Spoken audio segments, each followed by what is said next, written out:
আবু সুফিয়ান শাম দেশ থেকে 50,000 সোনার মুদ্রা সাথে সব ধরনের পণ্যের মালামাল বুঝাই করে একটি কাফেলা নিয়ে মক্কার উদ্দেশ্যে যাচ্ছিল। কিন্তু তারা জানে না যে পথিমধ্যে তাদের জন্য একটি বিরাট সমস্যা অপেক্ষা করছে। আবু সুফিয়ানের এই কাফেলাকে মক্কায় পৌঁছাতে হলে অবশ্যই তাদেরকে মদিনার মধ্য দিয়ে যেতে হবে, আর অন্যদিকে মদিনার নবীন সাহাবীরা প্রতিশোধ নেওয়ার জন্য এই কাফেলাকে লুটতে চাচ্ছে। একটু থামেন, আপনারা কি ভাবছেন মুসলমানরা কেন এই কাফেলাকে লুটতে যাবে? সেটাও আবার মুসলমানদের পবিত্র মাস রমজানে কিভাবে সম্ভব? এই ঘটনাটির সূত্রপাত কিভাবে হলো, কেন হলো? সম্পূর্ণ ঘটনাটি জানার জন্য ভিডিওটি প্রথম থেকে শেষ অবধি দেখতে থাকুন।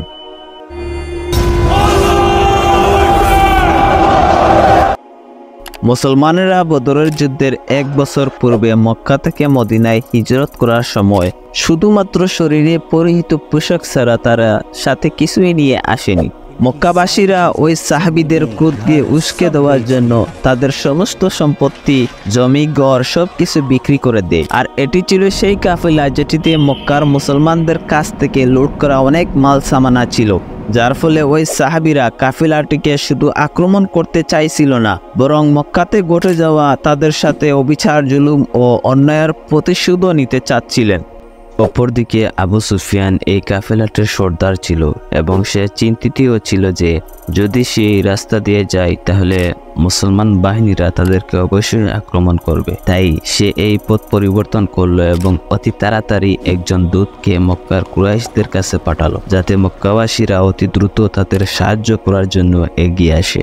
ওই দূত মক্কায় পৌঁছার পর কাবার কাছে গিয়ে তার উটের নাক, কান ও নিজের পরনে পরিহিত কাপড় কেটে দেয় এবং উচ্চস্বরে চিল্লাতে থাকে। এটি ছিল ওই সময়ের ইমার্জেন্সি দেখানোর একটি রীতি। আবু জাহেল ওই দূতকে জিজ্ঞাসা করেছিল যে সেখানে কতজন লোক আছে। ওই দূত বলেছিল যে সেখানে 300 অথবা 313 জন লোক থাকবে। প্রতি উত্তরে আবু জাহেল বলল, তাহলে আমরা 1000 সৈন্য নিয়ে যাব। আবু জাহেল আবার প্রশ্ন করলো, তাদের ঘোড়া কতটি আছে? লোকটি বলল, এই তো 2টো ঘোড়া হবে। আবু জাহেল বলল, আমরা 100 ঘোড়া নিয়ে যাব। সে আবার জিজ্ঞেস করলো, তাদের বাহিনীতে কতটি উট আছে? ওই দূতটি বলল, এই তো 17 এর মতো হবে। আবু জাহেল বলল, তাহলে আমরা নিয়ে যাব। ওই সময় আবু সুফিয়ানের কাফেলাটি প্রধান রাস্তা ছেড়ে অন্য একটি বিকল্প পথ ধরে মুসলমান বাহিনীর হাত থেকে পালিয়ে যায়। তো এখন তো আর যুদ্ধ করার কোনো প্রয়োজনই ছিল না।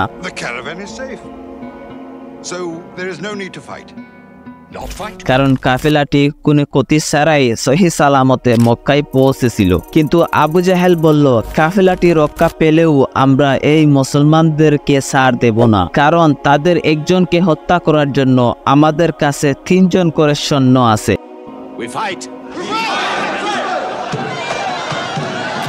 মুহাম্মদ সাল্লাল্লাহু আলাইহি ওয়াসাল্লাম এই সংবাদটি জানার পর ওনার সেনাবাহিনীকে নিয়ে বদরের ময়দানে আল আরিস পাহাড়ের পাদদেশে শিবির স্থাপন করেন। ফলে মুসলমানদের অনুকূলে পানির কূপগুলো চলে আসে এবং সেই সাথে যদিও সূর্যোদয়ের পর যুদ্ধ হয়, তাহলে মুসলমান সৈন্যদের চোখে সূর্য কিরণ পড়বে না। দ্বিতীয় দিন আবু জাহেলের বাহিনী যখন মুসলমান বাহিনীর সম্মুখে অবস্থান করে, তখন ওই বাহিনীটি মুসলমানদের থেকে প্রায় 3 গুণ বড় ছিল। উতবা একজন অত্যন্ত চতুর ও কুরাইশ ব্যবসায়ী। সে তার ভাই ও ছেলেকে নিয়ে সামনে এসে মুসলমানদেরকে চ্যালেঞ্জ করে যে এমন কেউ আসো যে এসে আমাদের সঙ্গে লড়াই করতে পারো। সাথে সাথে মদিনার 3 সাহাবী খোলা তরবারি নিয়ে সামনে অগ্রসর হতে থাকে। তখন উতবা বলল, এরা কে?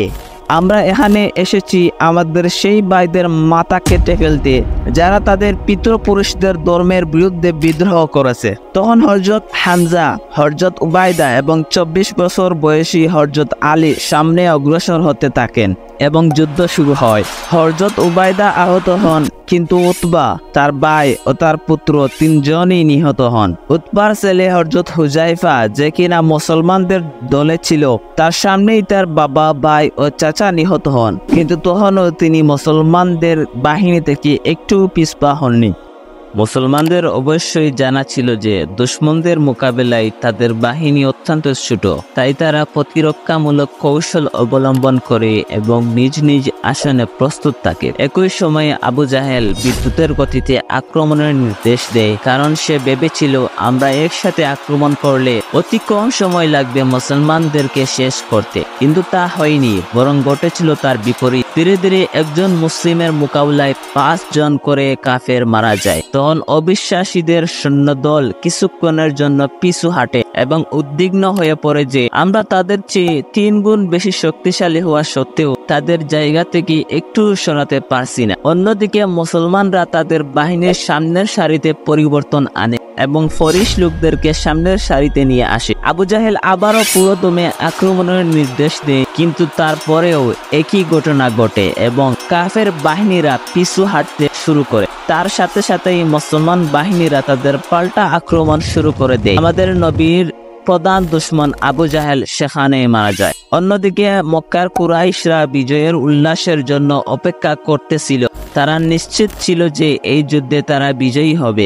এর কারণ হচ্ছে তারা বিগত 60 বছরে একটাও যুদ্ধে বড় ধরনের পরাজয়ের সম্মুখীন হয়নি এবং প্রায় 65 বছর পূর্বে তারা আব্রাহার 60,000 বাহিনীকে পরাজিত করেছিল। সেই কারণে সমগ্র আরব কুরাইশদের তাদের নেতা হিসেবে বিবেচনা করেছিল। কিন্তু এখন পরিস্থিতি বদলে গেছে।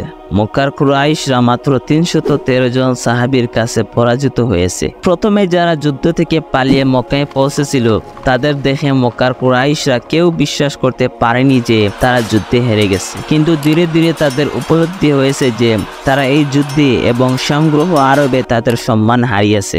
একজন পশ্চিমাই ইতিহাসবিদ লিখেছিলেন যে বদরের যুদ্ধের আগে আরবরা মুহাম্মদকে একজন দুর্বল ব্যক্তি হিসেবে বিবেচনা করত, যিনি তার নিজেদের লোকদের দ্বারা বহিষ্কৃত হয়েছিলেন এবং সাহায্যের জন্য অন্যদের কাছে ফিরে আসতেন। কিন্তু বদরের যুদ্ধের পর মুহাম্মদ সাল্লাল্লাহু আলাইহি ওয়াসাল্লাম আরব জুড়ে একজন রাজা এবং বহুমুখী সমর প্রতিভাবান ব্যক্তি হিসেবে পরিচিত হয়ে ওঠেন। তার কারণ হচ্ছে তিনি নিজের চেয়েও প্রায় 3 গুণ বড় বাহিনীকে পরাজিত করেছিলেন। মুসলমানরা যখন বিজয়ের সংবাদ নিয়ে মদিনায় পৌঁছালো তখন চারদিকে আনন্দ উল্লাস এবং উদযাপনে ভরে যায়। কিন্তু যখনই রাসূল সাল্লাল্লাহু আলাইহি ওয়াসাল্লাম তার বাড়িতে প্রবেশ করেন, সাথে সাথে তিনি জানতে পারেন যে তার খুব প্রিয় মেয়ে হযরত রুকিয়া, যাকে তিনি খুবই ভালোবাসেন, তিনি মাত্র কয়েকদিন আগে ইন্তেকাল করেছেন। এই সংবাদটি জানার পর রাসূলুল্লাহ সাল্লাল্লাহু আলাইহি ওয়াসাল্লাম অনেক কষ্ট পান, কিন্তু মুসলমানদের খুশি এবং বিজয়ের উল্লাস দেখে তিনি তার দুঃখের খবর কাউকে জানাননি